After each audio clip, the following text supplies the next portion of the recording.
assignment. I don't really remember specifically what it was for. It seemed like a good thing to write about, you know. Like, alright, what's something interesting I can write about? My grandpa, you know? Alright, so I'll just, okay, so, I woke up to the smell of burning toast. Black in the middle with brown edges, just the way Grandpa likes it. Sunlight streamed into the guest room of my grandma's New Hampshire condo as I rolled off the bed, crashing on the ground. I tromped down the stairs and into the kitchen to be greeted by my grandpa's thick East Coast accent, raspy from a lifetime of inhaling Pall Mall Reds and Bud Light. "Here's my girl, finally got her ass out of bed," he exclaimed with his warm chuckle. Of course, he was wearing his red hat, which had actually been faded to some sort of pink. He never takes that hat off, he even sleeps in it, no joke.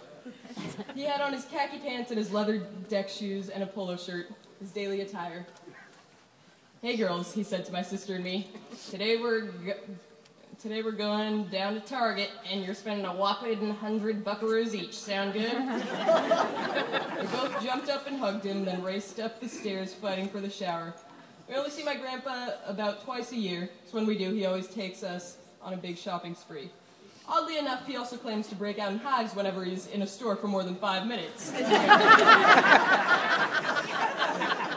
Finally, we pulled into the Target parking lot. Grandpa eased himself off the seat of his 80s model black Buick sedan, heaving once he finally stood up.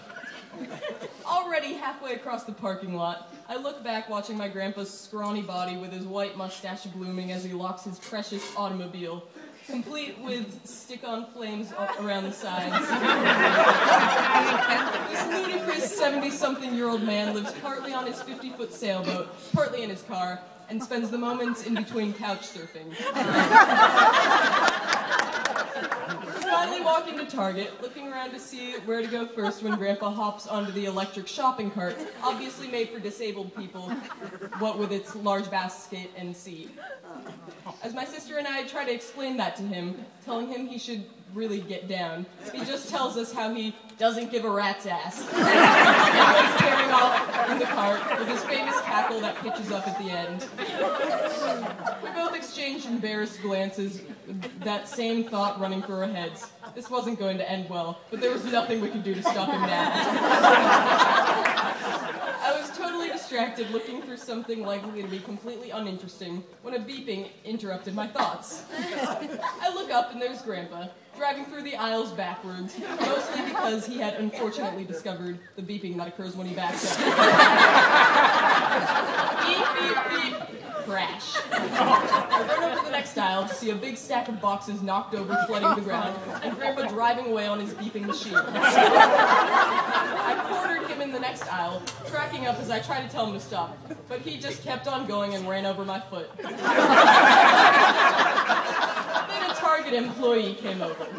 "Excuse me, sir, but there have been complaints of abusive behavior of the electric shopping carts. Those are meant for handicapped use only. Please get off the cart or I'm going to have to ask you to leave." "Aw, come on, I'm just having a little fun here." The Target employee shook his head and threatened to call security, so Grandpa finally gave in and stepped off the cart, his face dropping with disappointment as he made sad puppy eyes at the employee. The man just shook his head and walked down the aisle. Once he turned the corner, Grandpa swiveled around to my sister and I and giggled. "Wasn't that a blast?"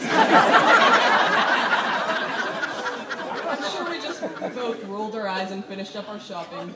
A few years ago, I somehow didn't really appreciate my grandpa's raw, offensive, shameless, yet completely hilarious sense of humor. Over the years, I seem to have adopted those qualities into my own sense of humor.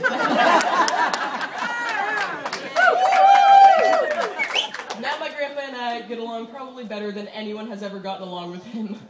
When we're together, we just can't be stopped. My grandfather, Bill Urlwin, a.k.a. Bucka, Bronson, Mad Dog, Captain Crunch, is quite a character, but also an acquired taste. You have to learn to block out all the morals and sensitivity stored in your brain when you're around him. If you have the ability to do that, he is the most lovable man ever to cough and wheeze on the face of the earth.